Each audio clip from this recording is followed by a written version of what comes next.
Hi, my name is Shaheda. My pronouns are she and her, and I am a breastfeeding specialist midwife. Hi, I'm Siobhan. I'm the founder of the Positive Birth Company. My pronouns are she, her, and this is my baby, and she is 7 months old. In this series of videos, you'll hear Shaheda refer to me as a mother or a mum, and using the terminology breasts and breastfeeding because those are terms I use myself and that's how I identify. If you want to learn more, then please do check out our postpartum pack and early years pack. Both of these are full courses with loads of workshops covering everything you need to know as you navigate those early weeks, months after birth and the early years. In this series of videos, we will be demonstrating different breastfeeding positions. And I've brought my baby along to help because I'm breastfeeding and I'm hoping that we can use her to demonstrate some of these positions, but we do on-demand feeding, which is not on my demand, it's on her demand. I'm hoping this one will cooperate and help us demonstrate some of the positions, but if not, Shaheda's brought along a doll called Maya and some other props. So you might see us or you might not. So the next position that we're demonstrating is the side-lying position. Now, if you choose to use this position, you'll have to ensure that you're in a double bed. Baby is in the middle of the bed and mum is closer to the edge. Mum will have her own pillow and there are no pillows or toys or teddy bears surrounding your baby. Baby will have baby's own blanket and mum will have a separate blanket. This is just to reduce the risk of anything suffocating the baby. If you're feeling tired and there's a risk of you falling asleep, it's actually better for you to use this position to breastfeed your baby rather than sit up and breastfeed your baby. That's really interesting because I always thought that it would be better to be sat up. And I remember at the start of my feeding journey, if I was feeling really tired in the night, I would actually sit up in the bed and hold her and try not to fall asleep.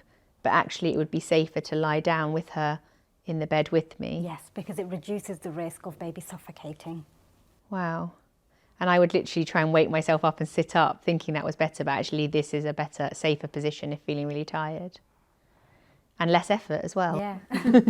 Win-win. In terms of positioning baby when lying down, we're still following the chin acronym. So we still want baby to be nice and close to mum. So baby's tummy should be facing mummy's tummy.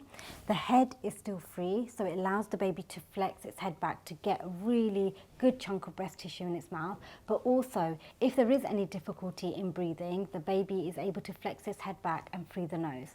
Everything is in a straight line, which again will allow the baby to have a chunk of the breast tissue in its mouth and not the nipple. You will also be able to do nose to nipple and aim the nipple at the roof of the baby's mouth to allow the baby to get a wide chunk of the breast tissue in its mouth. Shaheda, you often mention about making sure the baby has a lot of breast tissue in its mouth. Why is it so important that they do that? That's a really good question. I'm going to demonstrate on my knitted breast. Now we have to remember that your baby is breastfeeding and not nipple feeding.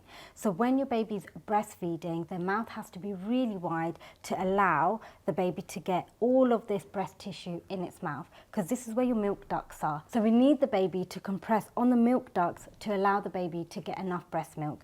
If your baby nipple feeds, it's going to cause trauma to your nipple and your baby won't get enough breast milk. So there's two problems then. So if the baby's on the nipple, it's going to cause you pain, but also they're not getting enough milk.